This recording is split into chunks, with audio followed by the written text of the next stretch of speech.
and a 4.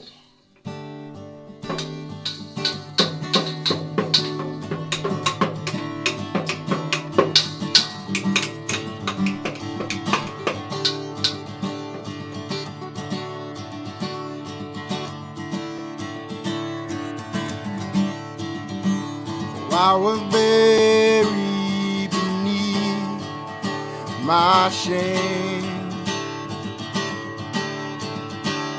Who could carry that kind of weight? It was my truth till I met you. Oh, I was breathing and not alive. All my failures I tried to hide. It was my truth till I met you. You called my name and I ran out of that grave, out of the darkness into your glorious day. You called my name and I ran out of that grave, out of the darkness into your glorious day.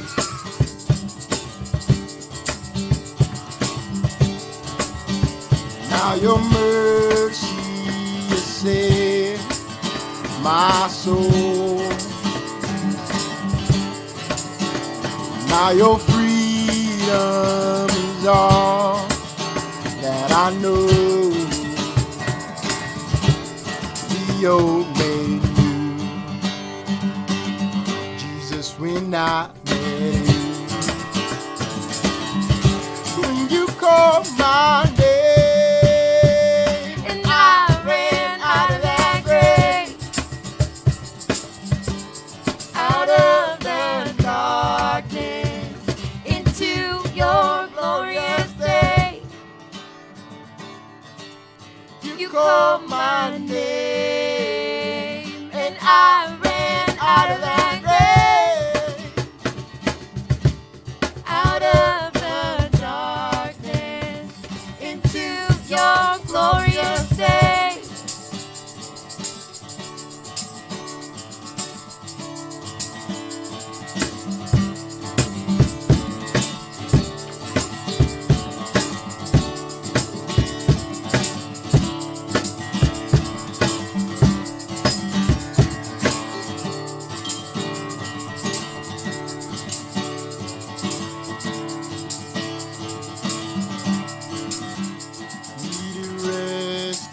My sin was heavy, the chains break at the weight of your glory.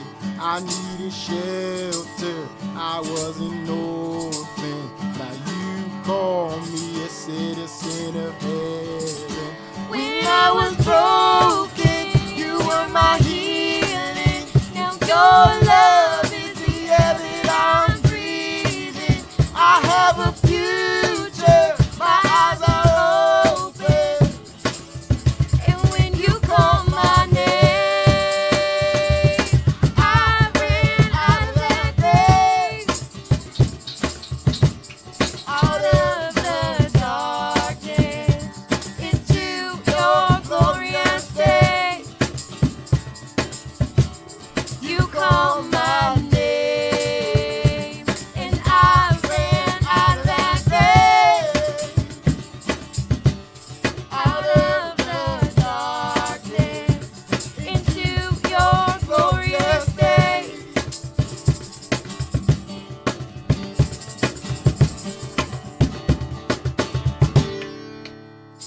Whew. Amen.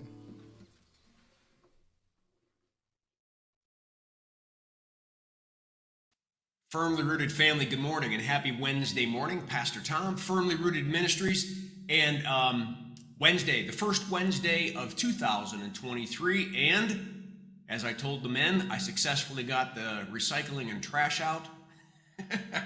So 1 out of 52 weeks, I got it. We're looking at Luke chapter 1. You know, Luke's writing this gospel to a guy named Theophilus, or a group of people named the Friends of God. And he's trying to give them an accounting of the entire life of Jesus, and wonderfully decides to start with Zechariah and Elizabeth, and not start with Jesus, but the forerunner of Jesus, which I think is just amazing. Also, if it's appropriate for a pastor to be proud, I'm proud of all of you. I'm excited about the numbers of people who are committing to get on board and look at the devotions. Even if it's not at the time that it's produced, I can see that more people are touching the devotions and viewing them. And I just want to encourage all of you to do it. Share things. Share with others how this is benefiting you. And let's get this Firmly Rooted family, and maybe even some of the people in the community, more connected through doing a common devotion together. But first, let's see who's on board. Dave Donnelly, Tom Donnelly. Look at that. They have the same last name. Isn't that cool? Nikki Chason, good morning. Colleen, Dr. Colleen, good morning. I have lunch with your daughter today. Woo, woo, woo, woo. Cindy Siebert, good morning. Bert Reggiani, good morning. Julie Kuhn, good morning. Brian Vlaming, good morning. Vivian, did you answer the question yet as to whether you got your bag at the right weight? Vivian is going to be leaving for Florida here like anytime, and so just praying for you and your trip. Pamela C., good morning. So we yesterday talked about Zechariah and Elizabeth, that they both were from the lineage of Aaron, which means they're in the priesthood. And depending upon which of Aaron's descendants you were part of, you would be involved in the altar area, you would be involved in taking care of the garments, you'd be involved in the daily lighting of the candles and the incense and putting out new bread. There were things that every day had to take place, and Elizabeth and her husband Zechariah, in particular Zechariah, was part of the tribe that took care of the goings-on inside the temple area. That there were daily things that took place, the renewing of the bread, because God is the bread of life, right? And the lighting of candles and the lighting of incense as prayers are going up. And that would happen every morning. And so Zechariah, he is the one who on this particular day is simply on duty. It's his job. So I'm going to read the verses and then talk about them a little bit. Once, when Zechariah's division was on duty, and he was serving as priest before God, not the high priest, he was the daily priest, the one who was opening up the daily devotions. You know, it's like people would come to the temple in the morning, and it's all of this would happen. It's like we're doing right now, a daily devotion and prayer. And his job was to make sure that all that was prepared. And it says, he was chosen according to lot, according to the custom of the priesthood, right? This idea is you have this group of people, the division, and then you cast lots, and it's Zechariah. It's his turn to go in. So who controlled the lot? God did. God made sure that Zechariah was going to be the one inside this temple today, because God's going to move heaven and earth to start one of the most significant events in human history. The entrance of the Messiah, the one that's been promised since Genesis 3:15.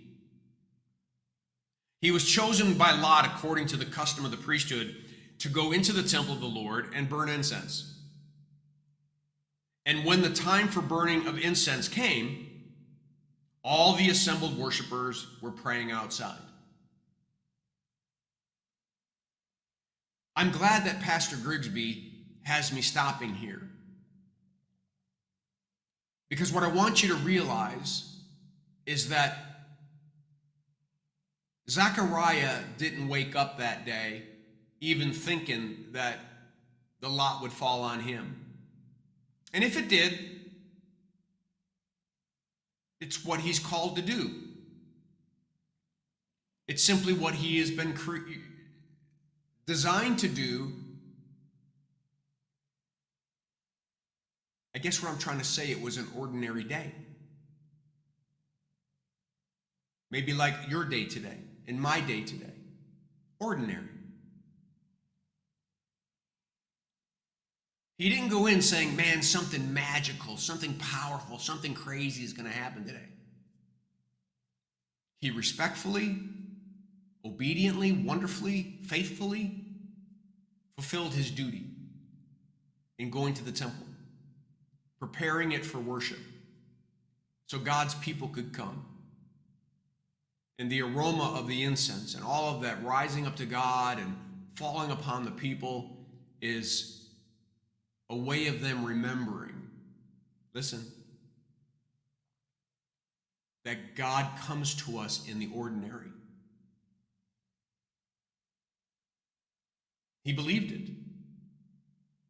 Even though he and Elizabeth were childless, and even though it seemed like there would never be an opportunity for them to have a child, and even though that was the largest void in their lives, it wasn't so big that it ate their faith. He knew of God's faithfulness. He knew of God's love and grace. He knew of the power of God's presence in the temple. He knew how important it was to gather together as believers, to be strengthened, because we got to go out in that ordinary world believing that the extraordinary is happening right in front of our eyes, and sometimes happening to us. He doesn't know what's coming. And Pastor Grigsby is going to talk about that tomorrow.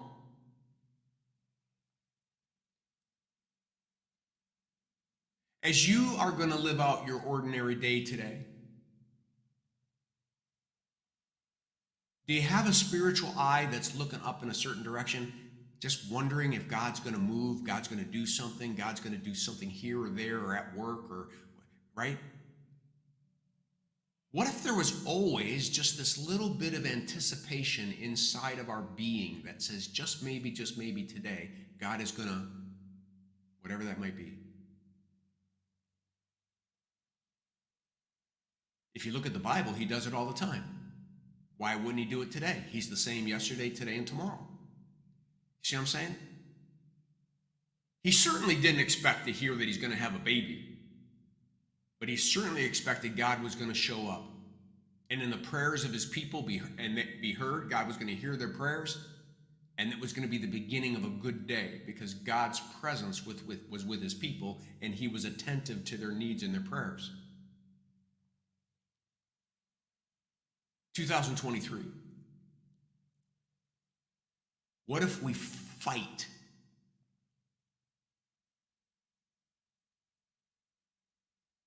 to anticipate in the ordinary day that we're going to live, God's going to spark some extraordinary spiritual things for us? Whoa, wouldn't that make a bleak and cloudy day just a little bit more exciting? How about in 2023, we start to develop testimonies of God stepping into our ordinary days and doing extraordinary things? Wouldn't that be fun to have testimonies at church and testimonies on the Facebook page of God stepping into our ordinary and doing extraordinary? Do you think there's a world out there that needs to know that God steps into the ordinary and does extraordinary things? All right. Before I start preaching, I'll leave it at that. Dr. Colleen, she's quite excited for lunch with her favorite pastor. Boom, I can't wait. Vivian, I took half out of the suitcase. Remember Glenn's advice, ship it down to yourself. Facebook user in Haiti, that might be Israel's son. I'm not sure. I don't see it on my Facebook. Good morning from Haiti.